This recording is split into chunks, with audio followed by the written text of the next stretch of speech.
Hey guys, welcome back to my channel. And today's video is when you pass out as soon as you see bakugou bleeding.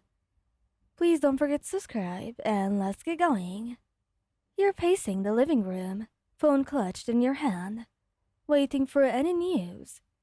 Bakugou and Ijiro had been sent on a high-risk mission, one that was supposed to be quick, in and out. But the hours stretched on, and the lack of updates gnawed at your nerves. They're fine, you mutter to yourself, running a hand through your hair. They're the strongest people I know. They'll come home. And then, the front door slams open. Your head snaps up, relief flooding your chest, until you see them. Ijiro's half carrying Katsuki, his face tight with strain. Katsuki's arm was slung over his shoulder, his other hand pressed to his side, crimson seeping between his fingers. His clothes were torn, his face pale beneath the usual scowl, and his breathing was ragged. Your stomach drops. Katsuki? Your voice cracks. Ijiro's eyes meet yours, sharp with urgency. He's going to be okay. Just help me get him to the couch. You rush forward, hands shaking as you grab Katsuki at the other side. He grunts in pain, but doesn't protest, his usual pride swallowed by the sheer exhaustion of blood loss. Together, you and Ijiro lower him onto the couch. Katsuki hisses through his teeth, his free hand gripping the fabric beneath him. Bastard got a lucky shot. He growls, but there is no real heat behind it, just light pain. You drop to your knees beside him, hands hovering over the moon. Oh my god. Ijiro was already moving, grabbing the first aid kit from the bathroom. It's not as bad as it looks. He calls over his shoulder. Just deep. He refused to go to the hospital. Baku glares weakly. I don't need it. You swallow hard, your vision tunneling. The metallic scent of blood fills your nose, the sight of it staining his clothes, his skin. Your breath hitches, and then everything goes black.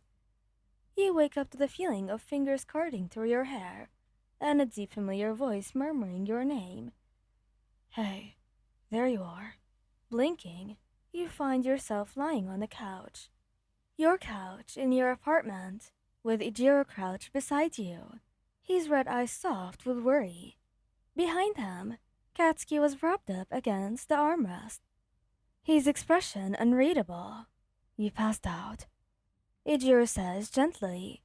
Your cheeks burn. I'm sorry, I just... Katsuki shifts, wincing only slightly. Idiot. Worrying about us when you're the one who dropped like a sack of shit. Ijiro shoots him a look, before turning back to you. Hey, you scared us. You sit up slowly, heart still pounding. I scared you? You two come home looking like... Katsuki's hand suddenly grips yours, rough but warm. We're fine. I'm fine. Ijiro nods, his smile returning. Yes, we're heroes, remember? We don't go down that easy. He exhales shakily, squeezing Katsuki's hand back before reaching for Ijiro's. Just don't do that again. Please.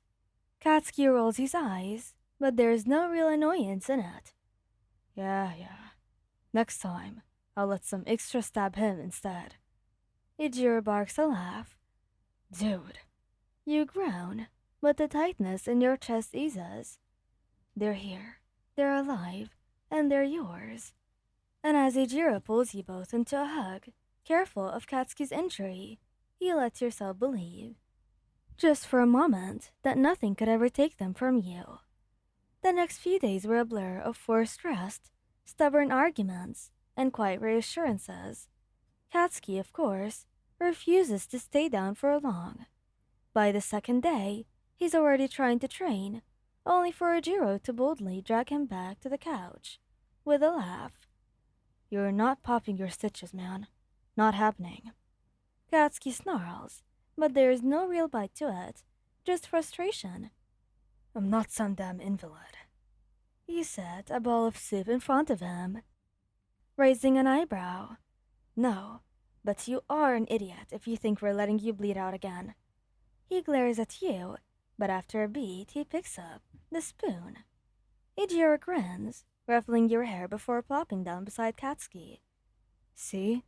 Even Wayan knows that you're being ridiculous. Katsuki grumbles something under his breath, but the corner of his mouth twitches. That night, you wake up to an empty bed. You blink in the darkness, reaching out, only to find cold sheets where Katsuki and Ijiro should be. Your heart skips. Throwing off the covers, you pad out into the hallway, following the faint glow of light from the living room. There, you find them. Katsuki is sitting on the couch, shirtless, his bandages stark white against his skin. Ijiro was beside him, carefully unwrapping the gauze to check the wound. You're healing insanely fast, Ijiro murmurs, fingers gentle. But you've got to stop moving so much, Jim. You're going to tear it again. Katsuki exhales sharply. It's fine. It's not fine. Ijiro's voice was firm, but his touch stays soft. You scared the hell out of Wayan. You have to think of that. Katsuki's jaw tightens. I know. Your chest aches. You step forward, and both of them turn at the sound. Wayan? Ijiro frowns. You should be sleeping. You cross your arms. So should you two. Katsuki huffs, but there is no real irritation behind it. I just couldn't sleep. You walk over, sitting on his other side. His skin was warm under your fingertips as you brushed him over his uninjured side. Still hurts? He doesn't answer at first, then. A little. Ijiro sighs, rewrapping the bandages with practiced ease. Stubborn idiot. You lean into Katsuki's shoulder, pressing a kiss to his arm. Stubborn bastard. Katsuki rolls his eyes, but his free hand finds yours, lacing your fingers together. Ijiro grins, shifting closer.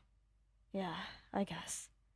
For a moment, it's quiet, just the three of you, tangled together in the dim light. Then Katsuki mutters, You're both clingy as hell. You laugh and Ijiro snickers, and Katsuki doesn't let go of you. And that's enough. Thank you guys for listening, and goodbye. Love you all so much. Bye bye.